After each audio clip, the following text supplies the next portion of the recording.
Ya, kita akan langsung membahasnya pemirsa bersama dengan sejumlah narasumber. Saya akan perkenalkan untuk Anda di studio TV One. Ini sudah hadir bersama saya Margarito Kamis, pengamat hukum tata negara. Selamat malam Bang Margarito. Iya, selamat malam. Assalamualaikum. Waalaikumsalam. Selain Bang Margarito, juga kami sudah terhubung pemirsa melalui sambungan virtual Zoom. Ada Bima Arya Sugiarto, Wamendagri. Selamat malam Pak Wamen. Selamat malam Vena, selamat malam Prof. Margarito. Ya, selamat malam Pak Wamen. Oke. Sehat ya? Baik. Alhamdulillah. Saya mau ke Pak Wamen terlebih dahulu. Pak Wamen, ini kita berangkat dari dua kasus tadi, baik itu Bupati Pati, kemudian juga di Prabu Muli, SMP Negeri 1 Prabu Muli. Bagaimana kemudian Kemendagri merespon mengenai adanya dua kasus ini, arogansi yang ditunjukkan oleh kepala daerah? Kepala daerah itu kan dipilih langsung oleh rakyat. Artinya tindakannya, kebijakannya, lisannya, pikirannya harus selaras dengan keinginan, aspirasi, dan apa yang ada di tengah-tengah masyarakat begitu. Jadi kami selalu mengingatkan dalam berbagai kesempatan bahwa kepala daerah pimpinan itu harus menjadi teladan, menjaga lisan, menjaga perbuatan, dan juga tentu kebijakan ya, agar tidak bertentangan dengan rakyat. Itu yang pertama. Yang kedua, yang harus selalu dipegang teguh adalah regulasi atau aturan. Artinya semua langkah-langkah kepala daerah harus dipastikan sesuai dengan aturan, sesuai dengan perundang-undangan begitu. Nah, apalagi kalau dua-duanya itu tidak diindahkan. Artinya ada diksi yang tidak sesuai, yang melanggar etika atau kepantasan, apalagi kalau ada hal-hal yang dilanggar begitu. Dan tentunya sanksi yang diberikan akan sangat tergantung kepada tingkat kesalahan berdasarkan temuan. Nah, dalam kasus Prabu Muli misalnya, Inspektorat Jenderal telah memeriksa, meminta keterangan, dan kemudian disimpulkan memang ada pelanggaran prosedur di situ, bahwa pemberhentian kepala sekolah, penunjukan juga PLT, itu tidak sesuai dengan aturan. Nah, karena itu kami berikan peringatan secara tertulis, secara administratif, yang bisa dikatakan ini sebetulnya catatan yang cukup serius bagi karir seorang kepala daerah, gitu, Vena. Oke, Pak Wamen, ini dampaknya apa dari teguran tertulis ini? Teguran tertulis ini kan bisa kita lihat sebagai salah satu bentuk dari sanksi sosial, dan yang kedua juga menjadi catatan karir beliau. Artinya aturan itu menegaskan bahwa apabila kemudian bupati juga melakukan kesalahan lain, maka akan menjadi catatan berikutnya yang bisa saja kemudian berujung pada hal-hal lain, tindakan atau sanksi yang serius begitu, termasuk pembinaan. Jadi ada aturannya, apabila kepala daerah tidak mengindahkan teguran, tidak mengindahkan sanksi, maka akan dilakukan pembinaan, perberhentian sementara, dan lain-lain. Itu ada aturannya. Oke, baik, saya mau ke Bang Margarito kalau begitu. Bang Margarito, kalau kita mendengar apa yang dikatakan oleh Pak Wamen dan juga sanksi yang diberikan kepada kepala-kepala daerah tersebut adalah sanksi teguran tertulis yang diberikan. Apakah sebetulnya cukup dengan adanya sanksi teguran tertulis ini, atau harus ada sanksi lain menurut Anda? Pertama begini ya, saya appreciate ya Pak Kementerian Dalam Negeri ya, Pak Tito dengan jajarannya yang responsif, tanggap, menangani isu ini atau masalah ini gitu. Jujur, saya mesti bilang saya responsif, kan tidak lama antara viralnya peristiwa itu dengan tindakan Menteri Dalam Negeri menangani beliau ini begitu dekat gitu ya. Dari situ saya mesti bilang dengan jujur bahwa ini cukup responsif Kementerian Dalam Negeri. Itu satu. Yang kedua, dari segi hukum Anda tidak bisa bicara mengenai cukup dan atau tidak cukup. Pantas dan tidak pantas. Sanksi bahkan sebenarnya ya itulah yang bisa dilakukan. Maksimum atau minimum yang bisa dilakukan di saat ini dengan tingkat kesalahan itu. Tapi bagi saya problemnya ini, problem dasarnya itu, dan saya rasa Kementerian Dalam Negeri perlu memberikan atensi lebih di masa akan datang. Perilaku ini saya rasa bukan tipikal Prabu Muli. Bupati bukan tipikal gitu, atau bukan karakter atau satu-satunya di Prabu Mulih. Kalau kita detail cek satu persatu, kita akan ketemu banyak yang begini-begini nih. Nah itu yang saya rasa kalau bisa kita sarankan kepada Kementerian Dalam Negeri, mesti menemukan instrumen lain untuk memastikan kepala-kepala daerah, apakah gubernur, apakah bupati, apa wali kota, tidak begini ini. Mereka mesti tahu bahwa memberhentikan, mendemosi orang atau mempromosi orang itu ada aturan, ada prosedur.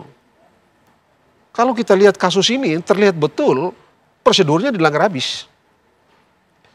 Kalau Pak Kepala Sekolah itu sebut saja melakukan perbuatan yang sudah viral itu betul begitu misalnya, katakanlah dia, mesti diperiksa itu orang itu mesti diperiksa oleh inspektorat. Hasil pemeriksaan itu baru bupati bisa ambil tindakan. Betul bupati punya kewenangan mengangkat dan memberhentikan, tapi penggunaan wewenang itu ada aturan, ada prosedur.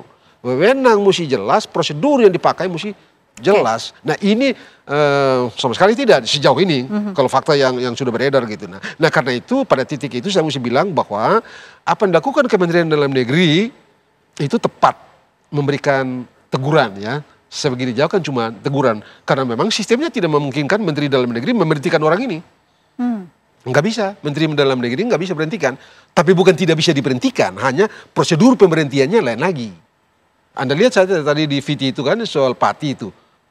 Udah kayak begitu itu respon masyarakat di Pati itu, tapi nggak bisa bikin apa-apa juga. Kecuali kalau misalnya mereka masuk dengan angket, lalu menemukan kenyataan yang betul-betul, faktanya objektif, dan fakta objektif itu betul-betul bertentangan dengan undang-undang, baru mereka pergi ke menyatakan pendapat untuk memberhentikan dia. Nah, itu lain lagi ceritanya.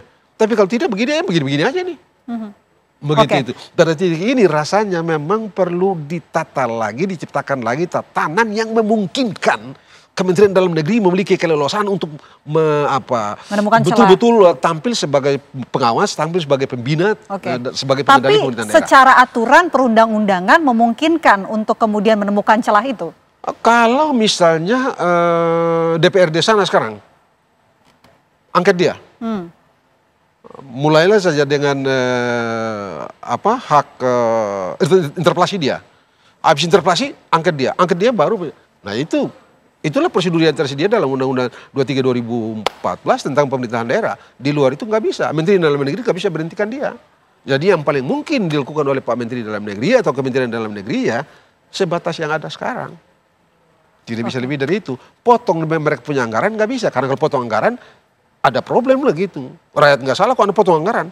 Oh yang salahnya dia kok. Jadi memang agak-agak susah. Tapi nah itu sebabnya tadi saya bilang, saya awali dengan saya appreciate respon dari Kementerian Dalam Negeri terhadap isu-isu yang kayak begini ini. Oke, baik, saya mau kembali ke Pak Wamen. Pak Wamen, mungkin nggak sih kemudian Kemendagri bisa menemukan adanya sanksi lain yang bisa diberikan, termasuk juga pernyataan disampaikan oleh Bang Margarito, instrumen pengawasan ini perlu ditingkatkan oleh Kementerian Dalam Negeri?